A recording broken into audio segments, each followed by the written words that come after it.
குடிசை மாற்று வாரியத்தில் வீடு வாங்கித் தருவதாக கூறி லட்சக்கணக்கில் மோசடி செய்ததாக பாதிக்கப்பட்டவர்கள் கோவை மாநகர காவல் ஆணையர் அலுவலகத்தில் புகார் அளித்தனர். கோவை ராமநாதபுரம் பகுதியைச் சேர்ந்த ஷான்பாஸ் பாஷா என்பவர் தன்னை திமுக பிரமுகர் என கூறிக்கொண்டு குடிசை மாற்று வாரியத்தில் வீடு வாங்கித் தருவதாக 13 நபர்களிடம் தலா 2 லட்சம் ரூபாய் வீதம் மோசடி செய்ததாக புகார் தெரிவிக்கப்பட்டுள்ளது.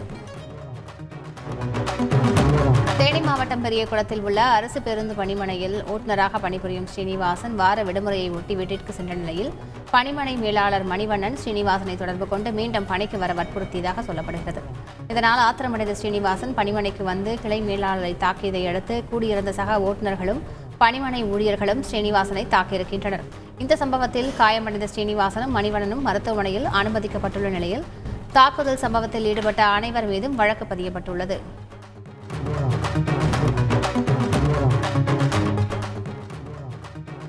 கிருஷ்ணகிரி மாவட்டம் ஊத்தங்கரை அடுத்த கெங்கிபிராம்பட்டியைச் சேர்ந்த ரத்தினவேல் திருச்சியில் ராணுவ வீரராக பணியாற்றி வந்தார். 10 நாட்கள் விடுமுறையை ஒட்டி சொந்த ஊர் வந்த அவர் வீட்டிலிருந்து பால் ஊற்றுவதற்காக சென்று வீடு திரும்பவில்லை என்று கூறப்படுகிறது. இந்நிலையில் சென்னானூர் கிராமத்தின் அருகே உள்ள சாலை ஓர முட்புதரில் காயங்களுடன் பிணமாக கண்டெடுக்கப்பட்டதைத் தொடர்ந்து சம்பவ இடத்திற்கு வந்த காவல்துறையினர் உடலை கைப்பற்றி பிரேத பரிசோதனைக்காக அரசு மருத்துவமனைக்கு அனுப்பி வைத்துவிட்டு விசாரணை மேற்கொண்டு வருகின்றனர். வேலூர் மாவட்டம் பள்ளிகொண்டா பகுதியில் கஞ்சா மற்றும் போதைப் பொருட்கள் விற்பனை செய்த 2 போலீசார் கைது செய்தனர். தகவலின் பெயரில் சோதனை நடத்திய போலீசார் விக்னேஷ் மற்றும் கார்த்திக் ஆகியோரிடமிருந்து 1 கிலோ கஞ்சா மற்றும் 40 போதை மாத்திரைகளை பறிமுதல் செய்தனர். விசாரணையில் ஆந்திர மாநிலம் பழமநேரி பகுதியிலிருந்து கஞ்சா மற்றும் போதை மாத்திரைகளை கடத்தி வந்து பள்ளிகொண்டா பகுதியில் அவர்கள் விற்பனை செய்து தெரிய வந்தது. இதனையடுத்து 2 போலீசார் கைது செய்து சிறையில் அடைத்தனர். தஞ்சாவூர் ஜெயமாலைபுரம் குப்பை கிடங்கில் மீண்டும் தீ விபத்து ஏற்பட்டதால் பொதுமக்கள் கடும் அவதிக்குள்ளாகினர். தஞ்சை மாநகராட்சியில் சேகரிக்கப்படும் குப்பைகள் இந்த கிடங்கில் கொட்டப்பட்டு வருகின்றன. இந்த குப்பை கிடங்கில் அடிக்கடி தீ விபத்து ஏற்பட்டு வந்த நிலையில் மீண்டும் காலையில் தீ விபத்து ஏற்பட்டது. காற்றின் வேகம் அதிகமாக இருந்ததால் தீ மளமளவென பரவி எரியத் தொடங்கியது. புகை மூட்டத்தால் வாகன ஓட்டிகள் முகப்பு விளக்கை எரிய விட்டபடி வாகனத்தில் சென்றனர். தாராபுரம் அருகே பொன்னாபுரம் பகுதியில் கட்டப்பட்டுள்ள கார்பன் நிறுவனத்தை தடை செய்ய வேண்டும் என்ற கோரிக்கை வலுத்துள்ளது. இதனை வலியுறுத்தி பொன்னாபுரம் ஊராட்சி மன்ற அலுவலகம் முன்பாக தமிழக விவசாயிகள் பாதுகாப்பு சங்கம் மற்றும் பொதுமக்கள் தொடர்பு காத்திருப்பு போராட்டத்தில் ஈடுபட்டார்கள். இதனால் அந்த பகுதியில் பெரும் பரபரப்பு ஏற்பட்டது. பொள்ளாச்சி அருகே உள்ள ஆனைமலை பெருமாள் சுவாமி மலையில் நடமாடும் சிறுத்தையால் நடமாட்டம் பொதுமக்கள் பீதியடைந்துள்ளனர். சேனை கல்வராயன் குன்று பகுதியில் சிறுத்தை ஒன்று விவசாய நிலம் அருகே உள்ள பாறை மேல் அமர்ந்திருப்பதை கண்ட அச்சமடைந்த மக்கள் சிறுத்தையை பிடித்து வனத்துறையினர் அடர் வனப்பகுதியில் விட வேண்டும் என கோரிக்கை விடுத்திருக்கின்றனர். மயிலாடுதுறை மாவட்டம் குத்தாலம் அருகே பூச்சி மருந்து கடை உரிமையாளரை 10 பேர் கொண்ட கும்பல் தாக்கும் வீடியோ வெளியாகி உள்ளது. திருவாடுதுறை கடை வீதியில் உரக்கடை வைத்துள்ள நவீனுடன் வாக்குவாதத்தில் ஈடுபட்ட அக்கும்பல் பின்னர் அவரை சரமாரியாக தாக்கியது. இதுகுறித்த புகாரின் பேரில் 3 பேரை பிடித்து போலீசார் விசாரித்த போது நவீனின் உரக்கடையில் விக்னேஷ் என்ற மாணவன் பூச்சி மருந்து வாங்கி கொடுத்து உயிரிழந்ததால் ஆத்திரமடைந்த உறவினர்கள் நவீனை தாக்கியதாக கூறப்படுகிறது. சேலம் மாவட்டம் ஓமலூர் அருகே சோரையங்காடு கிராமத்தில் அரசுக்கு சொந்தமான 2 ஏக்கர் நிலத்தில் 37 மாற்றுத்திறனாளிகளுக்கு இலவச வீட்டுமனை ஒதுக்கப்படுவதாக தமிழக அரசால் அறிவிக்கப்பட்ட நிலையில் 3 ஆண்டுகளுக்கு மேலாகியும் இதுவரை பட்டா வழங்கப்படவில்லை என புகார் கூறும் மாற்றுத்திறனாளிகள் உடனடியாக பட்டா வழங்க வலியுறுத்தி வட்டாட்சியர் அலுவலகம் முன்பு திடீர் சாலை மறியல் போராட்டத்தில் ஈடுபட்டார்கள். தகவல் அறிந்து வந்த வட்டாட்சியர் பேச்சுவார்த்தை நடத்தியதன் பேரில் மாற்றுத்திறனாளிகள் போராட்டத்தை கைவிட்டு கலைந்து சென்றனர். திமுக இளைஞரணி செயலாளராக இன்று 6ஆம் ஆண்டில் அடியெடுத்து வைத்திருப்பதாக அமைச்சர் உதயநிதி ஸ்டாலின் எக்ஸ் தளத்தில் பதிவிட்டுள்ளார். அந்த பதிவில் மனதுக்கு நெருக்கமான பல பணிகளை செய்துள்ளது மகிழ்வாக உள்ளதாகவும் இந்த வாய்ப்பை வழங்கிய முதலமைச்சருக்கும் திமுக தலைவருமான மு.க. ஸ்டாலினுக்கும் திமுக நிர்வாகிகளுக்கும் நன்றி தெரிவித்துக் கொள்வதாகவும் உதயநிதி ஸ்டாலின் குறிப்பிட்டுள்ளார். கோவை மாவட்ட ஆட்சியர் அலுவலகத்தில் மது போதையில் ஒருவர் ரகளில் ஈடுபட்டார். தஞ்சையை சேர்ந்த சஞ்சீவ் என்பவர் கேரளாவில் தொழிலாளியாக வேலை செய்து வருகிறார். இந்த நிலையில் கோவை வந்த அவர் டாஸ்மாகில் மது அருந்த சென்றபோது அங்கிருந்த சிலர் தன்னை தாக்கி பணம் மற்றும் செல்போனை பறித்துக் கொண்டதாக கூறி ஆட்சியர் அலுவலகத்திற்குள் நுழைந்து ரகளில் ஈடுபட்டார். இதையடுத்து அவரை போலீசார் காவல் நிலையத்திற்கு அழைத்துச் சென்றனர்.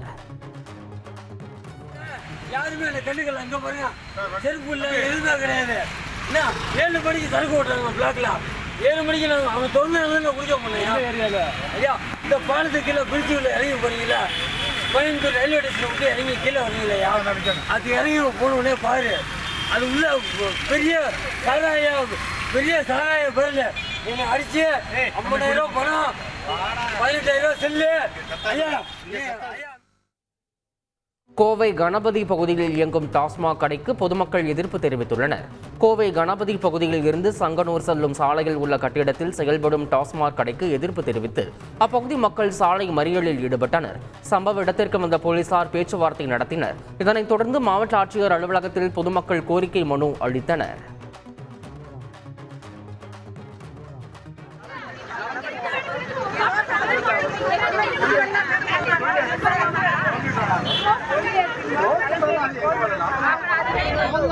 பாதுகாப்பில்லை பொதுமக்களுக்கு பாதுகாப்பில்லை.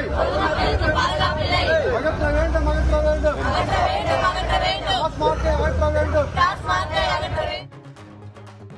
நெல்லை மாவட்டம் கூடங்குளம் அணுமின் நிலையத்தில் ஒப்பந்த அடிப்படையில் நேபாள தொழிலாளர்கள் பணிபுரிந்து வருவது எதிர்ப்பு தெரிவித்து உள்ளூர் தொழிலாளர்கள் போராட்டத்தில் ஈடுபட்டனர். ஒப்பந்த பணியாளர்களாக உள்ளூர் மக்களை நியமிக்க வேண்டும் என அவர்கள் வலியுறுத்தினர். கூடங்குளம் உதவி ஆய்வாளர் கணபதி பேச்சுவார்த்தை நடத்தி சமரசம் செய்ததைத் தொடர்ந்து போராட்டம் கைவிடப்பட்டது.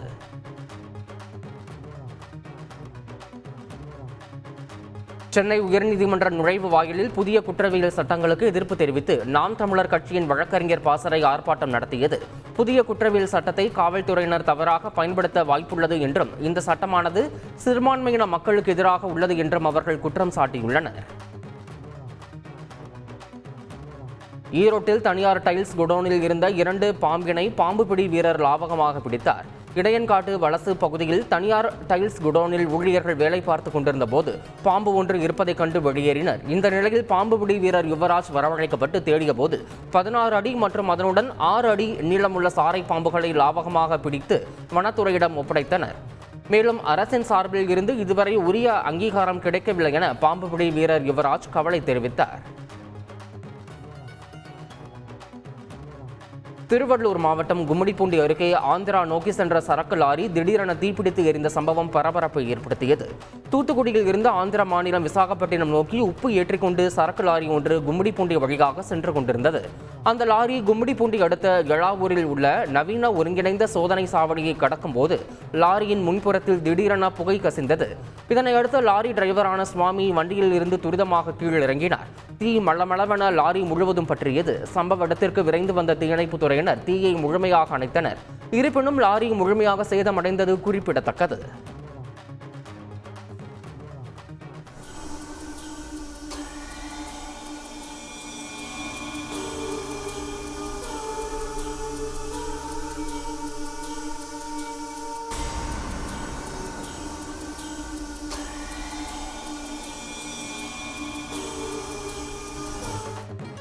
நெல்லை மாவட்டம் மணிமுத்தாறு பேரூராட்சி அலுவலகத்தில் நடைபெறும் சிறப்பு முகாமை மாஞ்சோலை தேயிலை தோட்ட தொழிலாளர்கள் புறக்கணித்துள்ளனர்.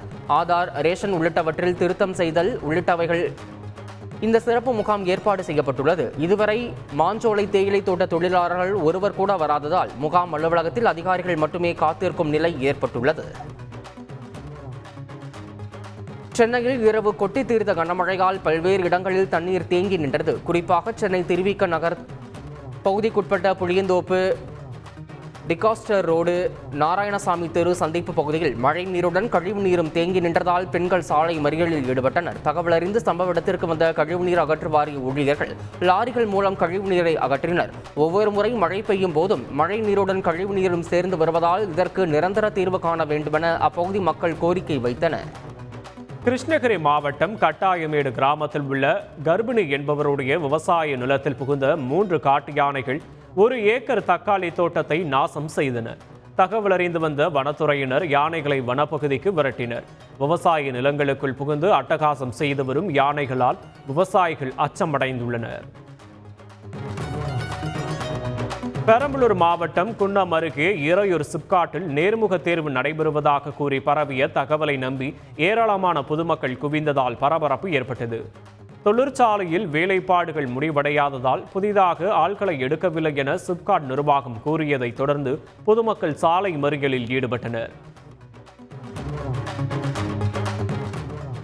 திண்டுக்கல் மாநகராட்சி கூட்ட அரங்கில் நடைபெற்ற மக்கள் குறைதீர்ப்பு கூட்டம் தொடர்பாக கவுன்சிலர்களுக்கு முறையான தகவல் கொடுக்காமல் நடத்தியதாக கூறும் மார்க்சிஸ்ட் கம்யூனிஸ்ட் கட்சி கவுன்சிலர் ஜோதி பாசு பொதுமக்களிடம் எந்தவிதமான ரசீதும் கொடுக்காமல் மனுக்களை வாங்கி ஏமாற்றுவதாகவும் கண் துடைப்பிற்கு மட்டுமே இந்த கூட்டம் நடத்தப்படுவதாகவும் கூறி அதிகாரிகளிடம் வாக்குவாதத்தில் ஈடுபட்டதால் மக்கள் குறைதீர்ப்பு கூட்ட அரங்கில் பெரும் பரபரப்பு ஏற்பட்டது. மனு வாங்கினதுக்கு என்ன உனக்கு ஆதாரம் கேட்கணும்ல? கேளு. நாளைக்கு நீ இதை வந்து எப்படி அப்ளை பண்ணுவ? கேளுங்க. எழுதுறது நிப்பாட்டுங்க. மனு கொடுக்குறவங்களுக்கு ரிசிப்ட் கொடுங்க. மாநகராட்சி சீல் வச்சு என்ன நோக்கத்துக்காக அவங்க வந்து மனு கொடுக்குறாங்க? சும்மா நீங்க நோட்டு எழுதி வச்சு நோட்டு காணாம எப்படி எங்க போய் நாளைக்கு இந்த அக்காவை கேட்க முடியுமா? வேற ஒரு டிரான்ஸ்ஃபர் போயிடுவாங்க. இந்த அண்ணனை கேட்க முடியுமா? இந்த அக்காவை கேட்க முடியுமா? வேற ஒரு புதுச்சேரியில் குடிபோதையால் ஏற்பட்ட தகராறில் நண்பனை கொலை செய்த இளைஞருக்கு 10 ஆண்டுகள் சிறை தண்டனை வழங்கப்பட்டுள்ளது. புதுச்சேரி உத்தரவாகினிப்பேட்டை பகுதியைச் சேர்ந்த முல்லை வளவனும் அவரது நண்பன் ராம்குமாரும் ஒன்றாக மது அருந்தியுள்ளனர். அப்போது அவர்களுக்கு இடையே ஏற்பட்ட தகராறில் ராம்குமாரை முல்லை வளவன் கொலை செய்தார். கடந்த 2020ஆம் ஆண்டு தொடங்கிய இந்த வழக்கின் விசாரணை முடிவடைந்த நிலையில் முல்லை வளவனுக்கு 10 ஆண்டுகள் சிறை தண்டனை விதிக்கப்பட்டுள்ளது. திருச்சி மாவட்டம் மணப்பாறை அருகே போலீசாரிடமிருந்து தப்பி ஓட முயன்ற குற்றவாளிக்கு கால் எலும்பு முறிந்தது. வீரப்பூரில் ஒருவரை கடத்தி பணம் பறிக்க முயன்ற வழக்கில் 6 பேரை போலீசார் கைது செய்தனர். குற்றவாளிகளில் ஒருவரான உப்புளியபுரத்தைச் சேர்ந்த சுதாகர் போலீசாரிடமிருந்து தப்பியோட முயன்றார். அப்போது அவருக்கு வலது கால் எலும்பு முறிந்தது. குற்றவாளி தப்பி ஓட முயன்ற சம்பவம் அப்பகுதியில் பரபரப்பை ஏற்படுத்தியது. புதுக்கோட்டையில் ஆலங்குடி காவல் நிலையத்தை முற்றுகையிட முயன்ற எஸ்டிபிஐ கட்சியினரால் பரபரப்பு ஏற்பட்டது. ஆலங்குடி அருகே கலிபுல்லா நகர் பகுதியைச் சேர்ந்த சகோதரர்கள் லட்சம் முகமது மற்றும் முபாரக் மளிகை கடை வைத்திருக்கும் இவர்களை கடந்த மே மாதம் 14ஆம் தேதி அரிவாளால் 2 பேர் தாக்கினர். அவர்களில் ஒருவரை மட்டுமே போலீசார் கைது செய்துள்ள நிலையில் மற்றொரு நபர் கைது செய்யப்படவில்லை. இதனை கண்டித்து ஆலங்குடி காவல் நிலையத்தை எஸ்டிபிஐ கட்சியினர் முற்றுகையிட முயன்றனர். இதனையடுத்து போராட்டக்காரர்கள் கைது செய்யப்பட்டு தனியார் மண்டபத்தில் அடைக்கப்பட்டனர். திருவாரூர் மாவட்டம் வலங்கைமான் வருவாய் வட்டாட்சியர் அலுவலகம் முன்பு கிராம நிர்வாக அலுவலர் சங்கத்தினர் போராட்டத்தில் ஈடுபட்டனர். சித்தன்வலூர் பகுதி கிராம நிர்வாக அலுவலராக பணியாற்றி வரும் பாலாஜி என்பவர் தாக்கப்பட்ட சம்பவத்தை கண்டித்து உரிய நடவடிக்கை எடுக்க வேண்டும் என போராட்டம் நடைபெற்றது. திருவாரூர் மாவட்டம் திருத்துறைப்பூண்டி அருகே தண்டலைச்சேரி அரசு கலை மற்றும் அறிவியல் கல்லூரி மாணவர்கள் நீட் தேர்வை முழுமையாக ரத்து செய்ய வலியுறுத்தி வகுப்பை புறக்கணித்து ஆர்ப்பாட்டத்தில் ஈடுபட்டனர். அப்போது அவர்கள் மத்திய அரசுக்கு எதிராக கண்டன முழக்கங்களை எழுப்பினர். செய்திகளை உடனுக்குடன் தெரிந்து கொள்ள உடனே சப்ஸ்கிரைப் பண்ணுங்க.